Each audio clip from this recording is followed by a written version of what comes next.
Welcome to the important topic of system identification. In this lecture, I'll give an outline of the topics to be covered this week. Here is the schematic of the things we plan to do. Here is the process whose parameters need to be identified. We will provide the input and output data of the process, send both of them to a system identification procedure, and the output of this process is the model of the plant. UN is the control input to the plant or the process. YN is the plant output, possibly corrupted by the noise.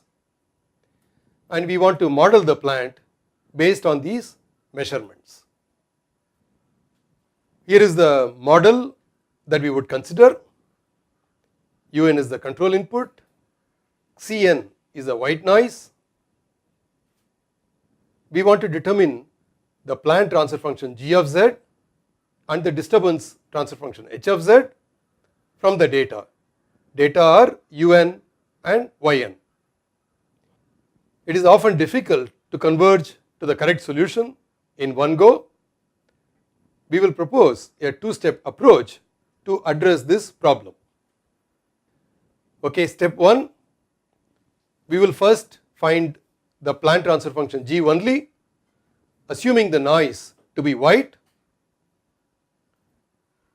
Check whether Y minus GU is white.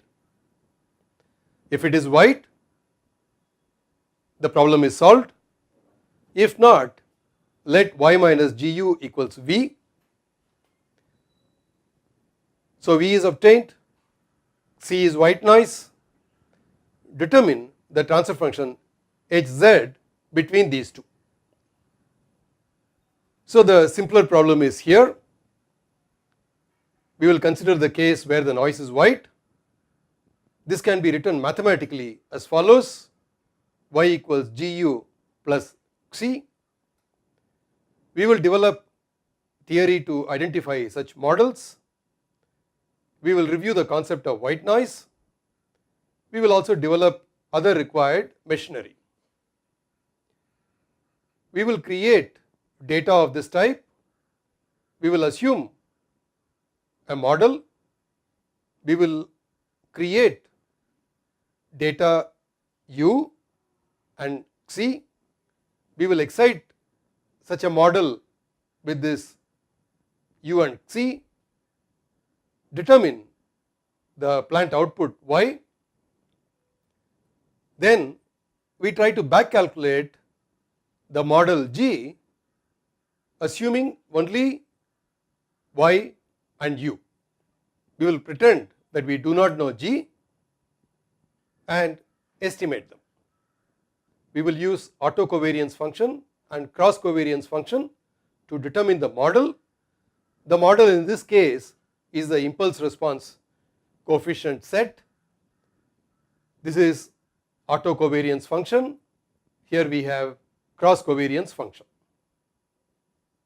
We will plot ACF and CCF, autocovariance function and cross covariance function. The white noise assumption may not work always. For example, the ACF, the top plot, is not impulse and hence not white. So we will have to model the noise in little more detail. Several models are possible. We will consider some of these models. We will model the noise as autoregressive or moving average or autoregressive moving average models. We will use autocovariance function to determine the order of MA model. We will consider such examples. We will use the partial autocorrelation function to determine the order of the AR process. To summarize, we will assume white noise and determine G. If V is not white, determine H. with the above G and H as initial parameters, determine them simultaneously. Once again, check the whiteness of the residue, increase the model order if necessary, and repeat this process. I would like to give some concluding comments. The process of identification obviates the need for first principles modeling. It can often be done with the available plant data. Hence, it is very important to the industry. The identification process is very efficient. It can be done in a much shorter time. The topic of identification is typically a whole course. In 1 week, we will only introduce this topic. Nevertheless, with the Scilab code and the lectures to be provided and the textbook, one can get started and make useful contributions to the industry. I would like to provide a few references for this topic, the topic of identification. The first one is by Arun Tangirala, who is a professor at IIT Madras, Principles of System Identification Theory and Practice, CRC Press. It came recently, just about a year ago. He has written it keeping the beginner in mind. The second one is a classic by Leonard Leung, System Identification Theory for the Practice. Although it was written in 1999, it is still very popular, extremely useful, and most cited book on system identification.